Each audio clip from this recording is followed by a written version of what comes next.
Chapter है arithmetic progression, class 10th, exercise 5.2, question number 6 is -150 term of this 11 8 5 2 comma dash.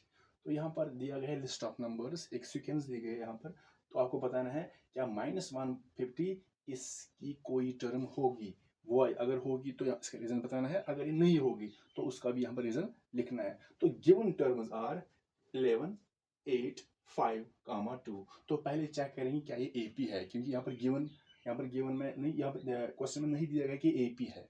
तो पहले check करेंगे क्या ये एपी है। तो यहाँ पर लिखेंगे गिवन टर्म्स, गिवन एपी, यहाँ पर गिवन एपी नहीं लिखेंगे क्योंकि यहाँ पर ये एपी नहीं है। तो पहले चेक करेंगे क्या ये एपी है। सो गिवन टर्म्स आर 11 8 5 कामा 2। तो पहले हम निकालेंगे इसकी common difference. So T2 minus T1, term first is 11, term second 18, term third 5 and term fourth वो है 2. So T2 minus T1, that means 8 minus 11, 8 minus, तो यहाँ पर 8 minus 11, तो वो 11 minus it is 3 but minus 3 निकलेगा। तो अब T3 minus T2, that is 5 minus 8, 5 minus 8, so 8 में से 5 करेंगे 3 minus 3 निकलेगा। तो अब यहाँ पर निकालेंगे T4 minus T3, सो वहाँ पर 2 minus 5 आएगा, 2 minus 5, सो 5 में से 2 दैट मीन्स 3, तो minus 3। तो यहाँ पर -3 -3 -3 दैट मीन्स ये एक AP है। तो यहाँ पर term second minus term first it is equal to term third minus term second it is equal term 4 minus term 3। तो ये तीनों निकले हैं बराबर -3 के, तो इसको हम लिखेंगे D के बराबर, दैट इज कॉमन डिफरेंस। यहाँ पर हम लिख सकते हैं C, that means D represents common difference। तो यहाँ पर A 11 है और कॉमन डिफरेंस 3 है, ये कॉमन डिफरेंस सेम है, तो ये AP है। अब चेक करेंगे -150 इसकी कोई टर्म होगी या नहीं होगी। तो वो डिपेंड करता है n पर, क्योंकि n जो होता है it is always natural number. जो n होता है वो नेचुरल नंबर होता है, ना ही नेगेटिव हो सकता है और ना ही कोई रैशनल नंबर हो सकता है और ना ही कोई डेसिमल नंबर। कि जो डेसिमल नंबर होता है जैसे 2.5 5.5, डेसिमल नंबर्स नेचुरल नंबर नहीं होते हैं, वो रैशनल नंबर ही होते हैं। तो पहले यहाँ पर यूज़ करेंगे हम, तो हम यहाँ पर हमें यहाँ पर चेक करना है इज -150 इट्स टर्म। तो हम लेट सपोज करेंगे -150 इसकी लास्ट टर्म होगी, लेट सपोज। तो यहाँ पर late -150 be the last term of the given AP, क्योंकि अब ये AP है। तो अब यहाँ पर अब ये लास्ट टर्म हमने लेट सपोज किया है, तो that means AN is equal to -150। तो हम इसको रिप्रेजेंट करेंगे AN से, क्योंकि अब ये हमने इसको सपोज किया है last term, so AN in last term. तो यहाँ पर AN की फार्मूला यूज करेंगे हम, AN A plus N minus 1 into D, that is equal to, बाकी ऐसे ही रहेगा -150। तो जो A का वैल्यू है वो है 11 प्लस N, ऐसे ही रखेंगे N minus 1 into common difference यहाँ पर -3 है, इसको ऐसे लिखेंगे -3, बीच में मल्टीप्लिकेशन लिखेंगे। अगर ये नहीं लिखेंगे तो फिर ये मल्टीपल नहीं आएगा इसमें N minus 1 को, तो it is equal to -150। So implies we get, आप कैसे सॉल्व करेंगे। तो पहले हम 11 को ट्रांसपोज करेंगे, फिर -3 को और फिर -1 को, या पहले ये ट्रांसपोज होगा उसके बाद ये और ये लास्ट में आएगा। तो पहले n-1 इसको ऐसे रखेंगे, n-1 into -3 is equal to -150 plus 11 यहाँ पर जाएगा -11। So implies n-1 into -3 that is equal to, दोनों नेगेटिव हैं तो ऐड होगा, साइन रहेगी माइनस की, 150 और 11 इट इज 161।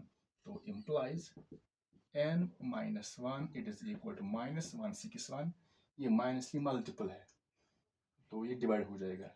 यहाँ पर ये -3 है, ये प्लस ही नहीं जाएगा यहाँ पर क्योंकि माल्टीपल है इसके साथ n-1 के साथ, तो -3 यहाँ पर डिवाइड बन जाएगा, लेकिन -3 ही आएगा क्योंकि जब मल्टीपल को ट्रांसफर करते हैं डिवाइड तो फिर साइन चेंज नहीं होती है। तो यहाँ पर माइनस और माइनस यहाँ पर कैंसिल हो जाएगा। So we get implies n-1 is equal to 161/3। तो 161 को 3 से बराबर डिवाइड नहीं होगा, तो ये ऐसे ही रहेगा। अब हम implies n is equal to 161/3, ये -1 यहाँ पर जाएगा +1। अब यहाँ पर हम इसको ऐसे लिखेंगे, implies n is equal to 161/3 plus इस 1 यहाँ पर 1 इसको जब ऐड करेंगे तो 161 प्लस 1 162/3 नहीं बनेगा। तो यहाँ पर रैशनल नंबर है तो उसको क्रॉस करेंगे, पहले 1 को लिखेंगे 1/1, फिर बाद में इसकी होगी क्रॉस मल्टीप्लिकेशन। तो ऐसे 161 इंटू 1 सो 161 हो गया, 161 plus 3 into 1 that is 3 upon में 3 1 जा 3। तो implies n is equal to 161 plus 3 तो ऐड होगा बनेगा 164 अपॉन 3।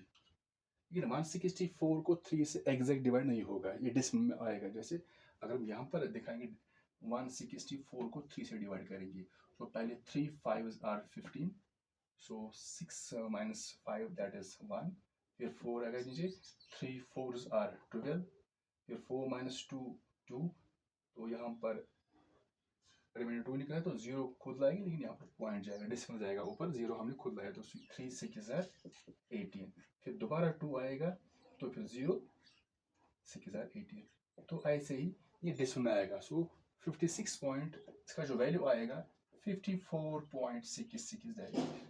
तो जो n का यहाँ पर वैल्यू आया वो है 54.66, लेकिन जो n होता है, नंबर ऑफ टर्म्स जो होते हैं, it is always a natural number.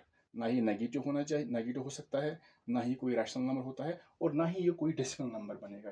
ये जो डेसिमल नंबर होता है ये एक्चुअली रैशनल नंबर ही होता है, तो ये नेचुरल नंबर नहीं होता है। तो यहाँ पर n का जो वैल्यू आया वो आया है डेसिमल में, तो दैट मीन्स यहाँ पर जो -1/50 ये इस AB की टर्म नहीं होगी, क्योंकि अगर यहाँ पर हमें n मिलता कोई नेचुरल नंबर 10 15 54 56 तभी ये -150 की टर्म हो सकती थी। लेकिन यहाँ पर जो n का जो वैल्यू आया है 54.66 ये डेसिमल नंबर है, तो विच represents that means -150 is not a term of the given AB। तो यहाँ पर लिखेंगे ये इसकी टर्म नहीं है, therefore -150 is not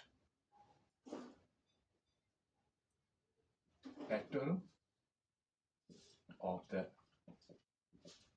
given AB। लेकिन हमें इसका रीजन यहाँ पर लिखना है, ये -1/50 इसकी टर्म क्यों नहीं है। यहाँ पर रीजन लिखेंगे बिकॉज